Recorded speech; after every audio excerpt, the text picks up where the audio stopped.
Hi, this is Hiroki Kuro, and welcome to Vancouver Startups YouTube channel. In this channel, I'll be talking about Vancouver startups and as a startup founder about my tips and experiences. So today I'm going to talk about lean startup and not its fault, but its limitations and what you need to be cautious about. Today I'm going to talk about lean startup and its limitations. So I'm not here to criticize about lean startup. I just want to touch on the book and expand from there so that startups who are listening to that or startup wannabes could get a better chance at what they're trying to do. There's this book called Lean Startup, which I'm sure a lot of people have read or known. The author is Eric Ries. It's one of the most famous books. If you haven't read it, I recommend you read it. And it has a lot of concepts that a lot of startups have been talking about. So MVPs, minimal viable products, PMF, product market fit, maybe less known PSF, problem solution fit, and all these startup words have been produced from this wonderful book. Before I go into more detail, first of all, I want to talk about what we talk about startups. So we're going to talk about startups in specific. I'm not going to talk about like mom and pop shop kind of businesses. It's just that startups are a different way of doing business. So what are startups? So based on Steve Blank's definition, a startup is a temporary organization designed to search for a repeatable and scalable business model. So basically you get people and you build a business and you have to grow it really fast actually.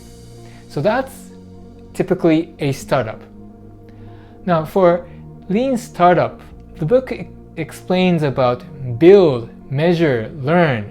You have to build something. You have to kind of test it out. You want to, test your hypothesis really quickly so that you don't spend too much resources like your time, your money, your energy on something that nobody really wants. So to do that, kind of explaining, so you have something that you have an idea, you test it out, okay, do people want my software? And then you kind of ask people, okay, I have this idea of building it. And people say, no, I don't want this. I'm not going to pay that, not at all. Then you have to kind of change. So in lean startup, you start off with some pain, so need. I have this pain, like I'm suffering of an illness, let's say, I really need something to cure this. So there's a person who has a problem, who has a need, who has a pain, and has a huge amount of that. It's not that, oh, that would be nice. It's something that really, really hurts them. And then you try to figure out the solution for that. Okay, if I were to create a pill for that specific illness that you are suffering from, will you buy that? And how much would that be?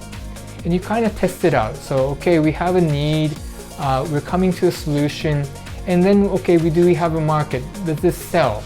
So rapidly testing out your hypothesis and doing this build, measure, learn really quickly increases your chances of finding a business. But there are two things that are missing in this lean startup methodology. So number one, market size. Let's say you have found a business. For example, let's say that there's this very special illness that happens in 1 in a million people. So those people are suffering. They're in a lot of pain. Like they want it to be cured. It's obvious. They'll just throw money at you. So let's say you're a scientist and you come up with a solution for that, and you can sell that. But there's only 1 in a million. So like how many US citizens would want that or like have that pain? There's not that many. So in order to have a large market, you have to sell it to all of them and like at a very large price. So for that kind of need, the market is very small. So rule number one, like you need to find a market that's big enough that you can scale within it. You're probably not going to dominate the market entirely. So you need to find a market that is large enough that you have room to scale. So when you do your lean startup, you also want to put in mind, okay, what market am I trying to penetrate? How big is that market? If you do the kind of paper napkin assumption and you find out that the market's really small, maybe that business is not scalable.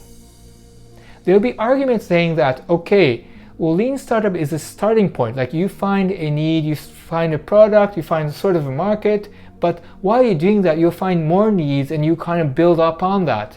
Okay, that might happen, and I hope it does. But there's a possibility that that might not happen. That's kind of out of chance.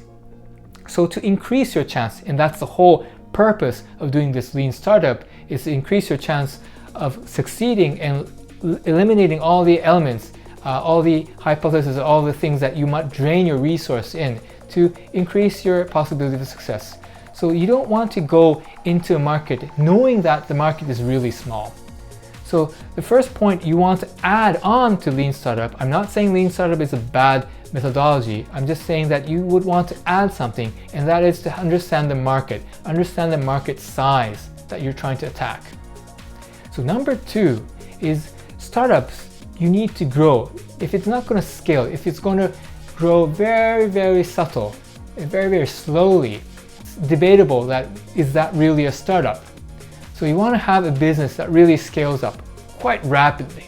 So when you start a business and you know the pain, you know your solution, you find your customers and sort of market, you want to know, okay, is this solution scalable?